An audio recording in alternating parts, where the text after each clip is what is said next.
Okay, so good morning, everyone. Pat, thank you, and Katie, you both are trailblazers in this field, and it's really an honor to share this space with all of you this weekend. Thank you.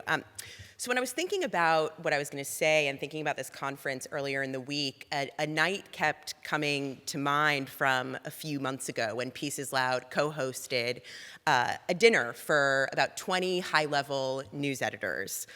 The idea was to share a home-cooked meal together in a safe space and to have an honest, kind of closed-door conversation about how the news media can better integrate the voices of women into coverage of conflict, what the barriers were to not doing that, and the consequences of not doing it well. The dinner was part of one of our campaign strategies at Peace is Loud for the upcoming second season of the PBS series Women, War, and Peace. You saw the logo of the first season up on Kara's presentation earlier. And so we were using the films for this second season to really frame this conversation with these editors over dinner. So the dinner begins, and the editors around the table from some of the most prestigious publications in journalism, they start sharing examples of stories that they were really proud of, that they felt that they viewed as successful in giving equal representation to women. And so the stories that people were sharing, they were stories about maternal health and mortality, sexual violence in war, FGM. They were great stories. I had read many of them, and some of them had been sourced from women's issue beat writers, some from foreign policy desks, health desks, but it became very clear that wherever the stories originated and wherever they were sourced from, that these stories were viewed around the table as the stories that impact women and as stories that represented women's voices. I feel like there's no doubt that maternal health and mortality, FGM, sexual violence, these are stories that impact women, but I wondered as I was listening why the stories that impact women are so often limited to women's bodies. Even around a dinner table of 17 women and only 3 men from very progressive publications for the most part, these were the women's issues of the day. So I asked the table, I said, well, what stories don't impact women? And then we went on to talk about what it would look like to widen the definition of women's issues. We showed clips from the Women, War, and Peace film series and talked about women in conflict as active agents of change, as peace builders, political leaders, negotiators, not just victims of human rights abuses. After the dinner, there was more than one editor who took us aside and whispered very quietly that they were embarrassed to say this, but they had just never thought about reporting on conflict from the perspective of women. And it's been an amazing thing over the past few months to see reporting actually shift in small ways from some of these publications that were at that table. Significant reporting has happened on the current US Taliban talks from the perspective of Afghan women trying to get to the peace table. That was not something that we were sort of accustomed to seeing. But I tell this story of this dinner not only as a story of impact, and I think it is, but because I think it underlines a fact that we heard yesterday from many speakers, that while diverse representation is important, it becomes really transformative with narrative change. And so that is the spirit that I kind of come here with this morning. As you heard from Pat, I'm the director of the nonprofit Peace is Loud, and we are based in New York, so I'm not adding much geographic diversity, but we use storytelling to advance social justice movement building with a focus on women's rights, peace, and security. We grew out of the Impact campaign for the film Pray the Devil Back to Hell, and among other program work, we manage impact campaigns for films that primarily focus on women who are resisting violence in their communities, whether that's acts of war or systemic injustices. I am joined here by our incredible director of film campaigns, Stephanie Palumbo, who I just want to give a shout out to. Hopefully many of you have met her already. If not, please introduce yourself. A bit of context as to how Peace is Loud approaches our film campaign work that I think is important to share. We are mission-driven and issue-focused. So what that means is that Peace is Loud, we see the films that we work on as tools to advance movement work, first and foremost. So we very often work alongside, similar to working films, work alongside organizations and activists that are on the front lines of the issues represented in the films. It's with them that we strategically position the story content to advance the advocacy work that they are leading on the ground. So I think that's important to note. Also at Peace is Loud, we provide most campaign services in-house, and we've intentionally built our organization that way. We've learned that no matter how coordinated you are, when you have a film and you have 5 to 10 different vendors, digital, screenings, marketing, there are always gonna be missed opportunities and things that are left on the table. So after having worked on about 50 campaigns or so over the past 10 years, 5 of those years at Peace is Loud, we've sort of, realized as much as you can minimize those missed opportunities, the better the work is going to be. I've also learned a lot of other lessons doing this work, using documentary film to drive social change, and I wanted to share some of those with you today. These are things that have worked for me and for Peace is Loud. They're not necessarily going to be translatable to all of you, but I think my hope is that by sharing some kind of tactical nuts and bolts lessons, that it might kind of provoke you all to share your own lessons from your work. I know that there's so much experience and knowledge in this room from many diverse sectors and communities. So first lesson. So define impact, understand the story you have. So number 1, be honest with yourself about what the story is that you have, not the story you imagine you have or that you wish you had. And this is for filmmakers and campaign strategists. I've seen really great, thoughtful campaigns that seem to exist almost in parallel to the film, rather than extending seamlessly from the film. So ask yourself, what is the unique value add of your specific film to the larger ecosystem of advocacy that your film exists in? And what is the leap you're asking audiences to make from the film to your campaign? So in my experience, the leap needs to be very small. Otherwise, you'll find yourself managing 2 parallel tracks that never really seem to merge, wondering if your film ever was kind of even needed to do the campaign work in the first place. So if you find yourself really having to sell your film to your partners, I would encourage you to ask yourself, is this a transactional model for what should be transformative work?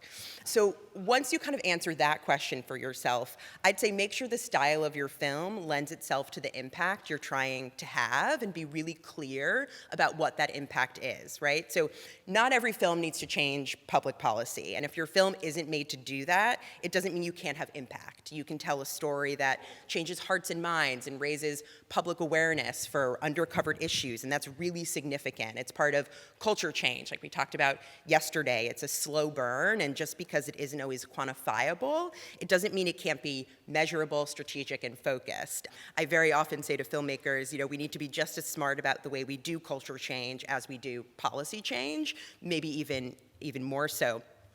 And I think there are films that are particularly well suited for moving the needle with policy change. And I think some people may disagree with me on this, and I encourage you to in the Q&A, but I'm gonna go out on the limb and say that if you're trying to influence people in power, it's very hard to do this with nuanced narratives. Even though these narratives often reflect the world we live in, the best narratives that I have seen for policy change tend to be fairly black and white. There are good guys, there are bad guys, heroes, villains. It's kind of the David and Goliath story, because 2 things that seem to drive people in power to act are the threat of public shame and the threat to profits. So if the film is going to be so provocative that it's going to elicit really strong reactions from audiences, you're more likely going to get the response and change you're looking for from people in power. So a real-time example. Peace is Loud works with filmmakers Amy Ziering and Kirby Dick, and we just wrapped the impact campaign for their Netflix film, The Bleeding Edge. The film takes on the medical device industry. It centers the stories of women whose health has been severely compromised because of this sterilization device, eSure. The clinical trial process was flawed. There was no regulation. This device ruined the lives of thousands of women who have since taken on a fight against Bayer, which is the company that manufactures eSure. So eShore had been taken off the market in every single country but the United States, and the film presents in absolutely no uncertain terms that this is unfathomable given how much these women have suffered. So leading up to the film's release, the press starts coming out, and the headlines were, as you can imagine, you won't believe what medical companies like Bayer aren't telling you about the devices they're implanting in you. The outcry starts to grow online and in the news. So we leveraged this and supported the eShore activists in a strategic rally outside of Bayer headquarters with a screening of the film outside of the headquarters. Then we had the right influencers in the right rooms at a few key screenings, and a few days before the Netflix release, Bayer announced it was pulling eShore off the market in the US. Oh, yeah. So I think it's important to say that the film, the film could not have done it alone. It took a decade of organizing work from the activists, from the eShore survivors. But the point is, there was no mystery in the film as to who the bad guys were, Bayer, and who the good guys were, the women survivors turned activists. And not every film is like this or needs to be, but I guess my point is not every film is necessarily best suited to be either. So understand what impact makes sense for your specific film, but also I would encourage us to, at the same time, not get too caught up in the semantics. I know we have a lot of conversations about kind of defining impact, outreach, engagement, what does it mean, and I personally often hear it in the context of folks being like critical about other people's campaign work, like that's not impact, that's outreach, and very rarely in a way that feels, that builds an understanding of how to manage an effective campaign. So I often wonder, what if the conversation was about campaign organizing principles and like how the work really gets done? Which is, brings me to my second lesson, is throw enough mud at the wall, none of it will stick. And in my experience, basic campaign skills training goes a long way when you're designing impact campaigns for films. So understanding target audiences, strategies, tactics, how to be nimble and pivot when strategies don't work, how to refine your messaging for different audiences. You're going to be much more impactful if you can define those things. I hear a lot of filmmakers say, we want to get this out to everybody, and I absolutely understand it. I'm also a filmmaker, and I don't fault them for it, but I think our job at Pieces Loud is to convince the filmmakers that it's a really bad idea to try to do that. There is no general audience, which perhaps is something people will disagree with me on, but I feel like being focused, it doesn't mean lacking ambition. I'd say it's ambitious to be focused. It's understanding how social change happens, and it allows you to use your resources and time most effectively. It's understanding, for example, that a screening is rarely ever a goal. It's a tactic that should be part of a strategy to help you reach your goal. So don't get caught up in the vanity metrics. So instead, ask yourself the why. So you want to do a screening on Capitol Hill. Great, why? To educate policymakers. Why? Maybe it's because a bill that was introduced to the House really needs support from specific legislators to pass. And one of your campaign goals is to use the film to drive more funding to groups that are really going to benefit from the bill. Okay, well then maybe it's not a big screening on Capitol Hill that you need. Maybe it's finding the right partner to integrate a clip of the film into closed-door briefings with 3 specific legislators, or designing a really smart digital campaign that targets those legislators' constituents on social media and gives them a way to advocate with their constituents. So it's a different approach. So once you're clear about the why, I think you can be smarter about the how, which is the tactics. And so here's an example, and then maybe I have 5 lessons, so maybe I'll save the 3, and you can ask me in the Q&A what they are if you'd like. But to finish this one off as an example, we worked on a film called The Armor of Light that takes on the issue of evangelicals and their love affair with guns and the inconsistency with being pro-life and pro-gun. So we were trying to take the film into a very insular, white, evangelical, Christian communities and churches to have kind of this moral and theological discussion about gun violence. But which communities, right? So what we did was we looked at the political landscape, and we knew that there weren't any visible pro-gun safety Republican leaders on this issue, which was really in gridlock and still is in Congress. And a bipartisan deal at least used to be the only way to get something really through. So our objective was to build a coalition of supporters in politically relevant areas. So what that meant is we wanted to find communities that we felt were really primed for conversation, where we could soften the ground. So we wanted to make sure that the evangelical ministers and congregants that we were reaching were in areas with competitive races where local elections could be influenced. So what we did was we did a lot of mapping. We looked at the country and we set the following criteria for ourselves. We said we want to target Republican congressional districts in blue or swing states that had high evangelical populations, so a dense kind of clustering of megachurches. They had experienced more than one mass shooting.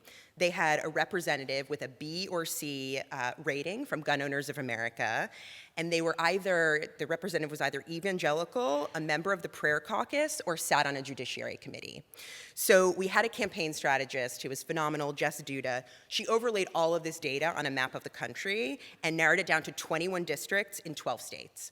And these were the areas we targeted with all of our campaign outreach, not just screenings, but also digital marketing with messaging specifically tailored to those audiences. We sat around a table in our office with evangelical ministers, and we had a list of 20 NRA talking points. And together we identified biblical verse that countered every single one of those talking points. And the biblical verse became the core of our campaign messaging to these districts. So the cause and effect of something like that is really difficult to show, and we clearly have a long way to go, but I do want to just end by saying that candidates, who support gun control, they won surprising and pretty significant victories in the midterm elections.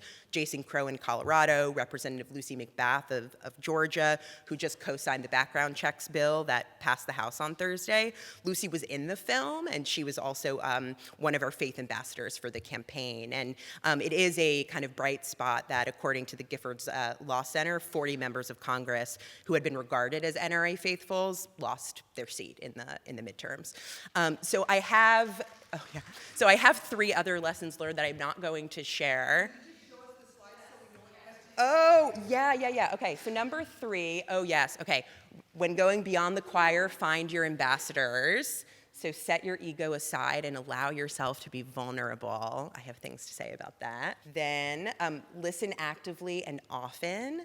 Building partnerships is a full-time job, which I also have a lot to say about. And then have an exit strategy, which is a really good one to end on. And I think, Kim, really, you kind of talked about this really articulately. I would say that, and I think probably many of you have experienced this, that I've seen so many campaigns that do incredible work building these very unique constituencies, and after a year, their funding runs dry because there's so little funding in this space, and then their domain expires, their social media pages lay dormant, and it's just so upsetting to see. And so it's like never too early to think about the exit. With every campaign, think, is there an organization that can absorb this work once we're done? Like with the Bleeding Edge, we intentionally built that campaign and all of the resources to be absorbed by the eShore activists who are going to be continuing the work long after our campaign funding ended. Same thing with the Armor of Light. We built those campaign resources knowing that they were going to be absorbed into a think tank that was going to continue this work after we did. So it's never too early to think about the exit. And I will exit left. Pat, yeah.